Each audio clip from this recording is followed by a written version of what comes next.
Morning friend, कैसे हो आप लोग। प्रबंधन के क्रम को आज हम आगे बढ़ाते हुए आज हम बात करेंगे प्रबंधन के आखिरी प्रबंधन के सिद्धांत क्या है, सिद्धांत के बारे में चर्चा करेंगे दोस्तों। तो आज जो पहला सिद्धांत है इसमें विशिष्टीकरण का सिद्धांत कि आखिर अगर आपको प्रबंधन करना है तो ये विशिष्टीकरण सिद्धांत को अपनाना पड़ेगा। ये विशिष्टीकरण सिद्धांत कहता है कि जब भी आप कोई भी कार्य दो कर्मचारी अधिकारी या कर्मचारियों को या एम्प्लॉय को, तो उसमें एक विशिष्ट काम दो, एक खास कैटेगरी, उनकी पसंद क्या है, वो किस तरीके से काम करता है, उसकी योग्यता क्या है, इस आधार पर अगर आप डिवाइड करके इसको कार्य को देते हो तो कार्य बहुत बेहतर तरीके से संपन्न होगा और उसमें बहुत अच्छा आउटपुट प्राप्त होगा। तो इस विशिष्ट को इस अपना सकते हो कार्य विशिष्टीकरण के सिद्धांत को ताकि इसमें कार्य डिवाइडेशन वर्क डिवाइडेशन कर सकते हैं अकॉर्डिंग टू टैलेंट के अकॉर्डिंग। और जनरली होता क्या है, बड़ी बड़ी कंपनियां या इंस्टीट्यूट संस्था वो इंटरेस्ट देखती हैं कि हमारे यहाँ एम्प्लॉय जो वर्क कर रहे हैं, ऑफिसर हैं, अदर्स हैं, किस तरीके से वर्क करते हैं, उनका इंटरेस्ट क्या है, उनका टैलेंट क्या है, इसको अपनाया जाता है। दूसरा है उसमें प्रयोग एवं अनुसंधान का सिद्धांत। कोई भी संस्था में हमेशा निरंतर कोई ना कोई प्रयोग होते रहना चाहिए, रिसर्च होते रहना चाहिए ताकि ये पता लगे कि आखिर किस तरीके के किस काम को और बेटर तरीके से करना है, किस काम को बेटर तरीके से नहीं करना है, और आखिर ज्यादा से ज्यादा काम कैसे करवाया जा सकता है, तरीका क्या है, ये वाला तरीका बेटर है, वो वाला तरीका बेटर है। तो ये तरीके तब पता चलेंगे जब निरंतर रिसर्च एंड डेवलपमेंट होगा। तो इस थ्योरी को अपना सकते हैं कि हमेशा रिसर्च करो, डेवलपमेंट करो और उस अकॉर्डिंग अपनी संस्था के प्लान या इन चीजों को चेंज कर सकते हो। नेक्स्ट आता है उत्तरदायित्व एवं अधिकार का सिद्धांत। दोस्तों, जब भी कोई संस्था या संगठन खड़ा होता है तो बहुत सारे लोगों के कुछ अधिकार दिए जाते हैं, कुछ उत्तरदायित्व होते हैं। लेकिन अगर उत्तरदायित्व अधिकार नहीं है तो भी विकार है, अगर अधिकार है उत्तरदायित्व नहीं तो भी विकार है।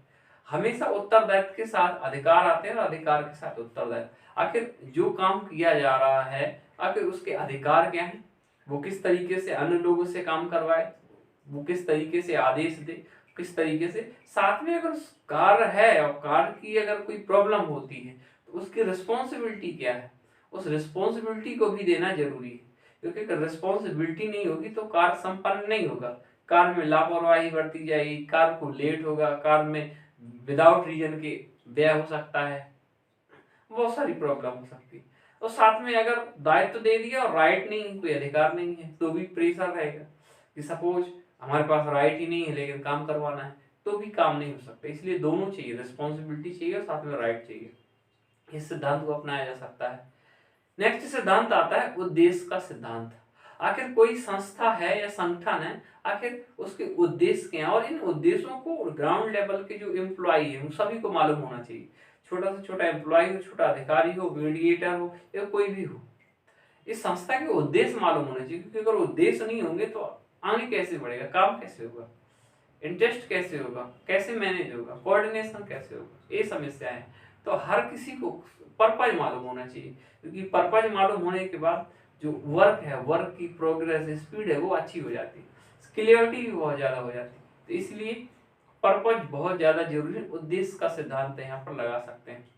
एक सिद्धांत आता है दोस्तों योजना का सिद्धांत। आखिर संस्था में हमेशा प्लान करना पड़ता है, आगे की पॉलिसियां क्या होंगी, अभी की पॉलिसियां क्या होंगी, अगर इनमें कुछ चेंज आता है तो उसमें क्या चेंज करना है। हमेशा डिसीजन लेते हैं, अगला काम क्या करवाना है, अगले काम को किस तरीके से करवाना है, अगले काम के लिए कौन सी मशीन की इंस्ट्रूमेंट की जरूरत है, किस किस के थ्रू करवाना चाहिए, वो काम कब होगा, क्यों होगा, ये सारा प्लान पहले से तय होना चाहिए। क्योंकि अगर प्लान पहले से तय है, योजना पहले से तय है, तो जो आउटपुट है वो बहुत बेटर निकलता है। क्योंकि समस्या कहाँ खड़ी होती है, समस्या खड़ी होती है जब कोई प्लान नहीं होता, और प्लान सडनली जब बनाया जाता है तो उसमें काफी प्रॉब्लम होती है। इसलिए प्लान का सिद्धांत, योजना का सिद्धांत यहाँ पर बिल्कुल सही है। पहले से काम की योजना बनाओ, एक दिन पहले से या एक महीने पहले से क्या करना है, कब करना है, क्यों करना है। इससे बेटर मैनेजमेंट और बेटर आउटपुट मिल सकता है। नेक्स्ट आता है दोस्तों प्रभावी, इसमें प्रभावी का सिद्धांत। इसमें आता है प्रभावी का सिद्धांत। दोस्तों कहते हैं कि जो भी इंस्ट्रूमेंट दिए जा रहे हैं और जो भी काम करवाया जाए तो बेहतरीन क्वालिटी से कंप्रोमाइज नहीं होना चाहिए। क्योंकि अगर इंस्ट्रूमेंट या मशीनरी बेहतर क्वालिटी की है, बेहतर इंस्ट्रूमेंट है, आउटपुट बेटर देते हैं, अगर उनमें क्वालिटी सही नहीं है और आप वो आउटपुट लेना चाहते हो तो वो प्रॉब्लम हो जाती है।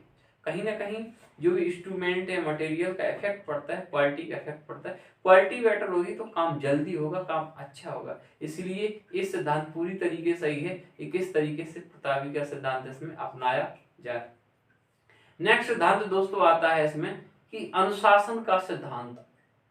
आखिर कोई भी संस्था हो, बड़ा संगठन हो, छोटा संगठन हो, ये अनुशासन, डिसिप्लिन बहुत जरूरी है।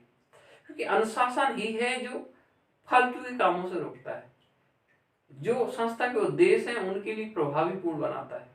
और अनुशासन को मैनेज करने के लिए एक अनुशासन कमेटी होना चाहिए, एक देख रेख होना चाहिए, निगरानी ज्यादा होना, सर्वेलांस सिस्टम बहुत स्ट्रॉन्ग होना चाहिए। और अगर कोई इस तरीके से अनुशासन तोड़ता है, डिसिप्लिन देता है, उसे पनिशमेंट की सजा भी होना चाहिए। क्योंकि पनिशमेंट ही काम को रोकेगा, अननेसेसरी काम को विलंब होने, लेट होने से ही रोकेगा। इसलिए अनुशासन का सिद्धांत अपनाया जा सकता है।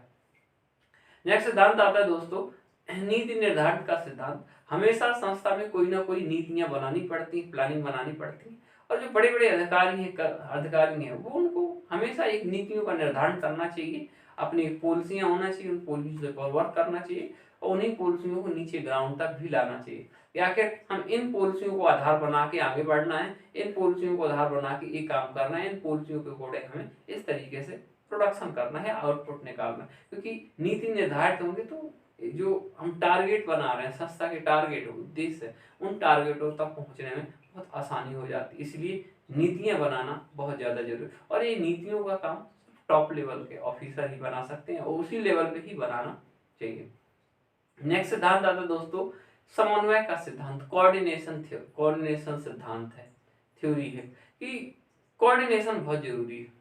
चाहे वो कर्मचारियों के बीच हो, चाहे वो अधिकारियों के बीच हो, या अधिकारियों के बीच हो, या कर्मचारियों के बीच हो, या जो उसको डायरेक्टेड कर रहे हैं, संस्था को चला रहे हैं, या ग्राउंड लेवल पे उनके बीच कोऑर्डिनेशन बहुत जरूरी है।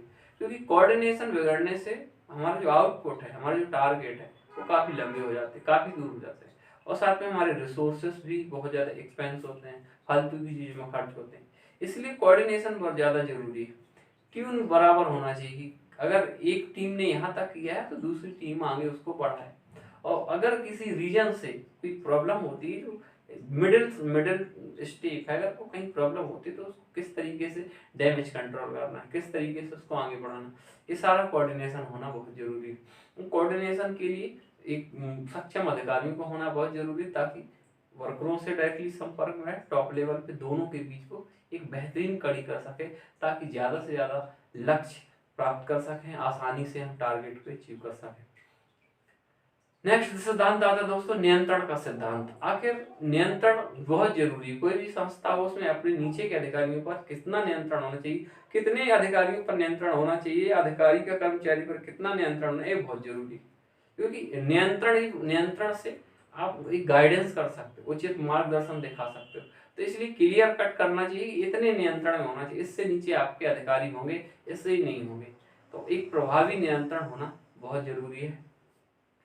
नेक्स्ट सिद्धांत दोस्तों देखते हैं। नेक्स्ट सिद्धांत है नेतृत्व का सिद्धांत। दोस्तों नेतृत्व का सिद्धांत एक जो लीडर है, किसी भी संस्था को लीड कर रहा है, उसके अंदर ये सब क्वालिटी होना चाहिए।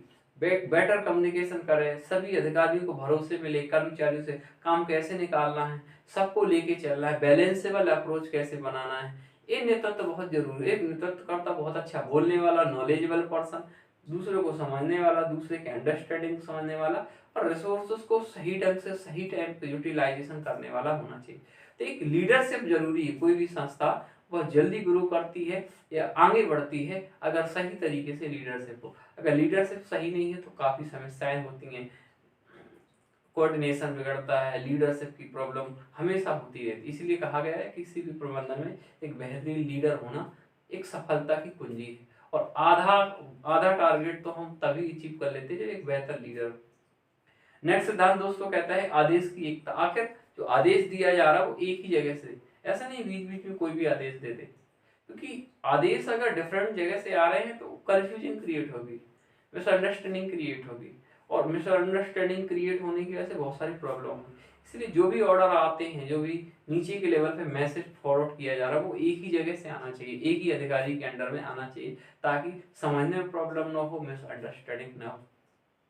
वैज्ञानिक पद्धति का चुनाव। हमेशा देखते रहना चाहिए कि हमें साइंटिफिक तरीके से कैसे काम करना है, साइंटिफिक तरीके को फॉलो कैसे करना है, क्योंकि साइंटिफिक तरीके टारगेट को आसानी से अचीव करवाने में काफ़ी हेल्प करते हैं, एक बेटर आउटपुट निकलता है और हमें समझने में काफ़ी हेल्प करता है कि आखिर किस तरीके से हमारा वर्क चल रहा है, इसको और बेटर तरीके से कैसे करना है।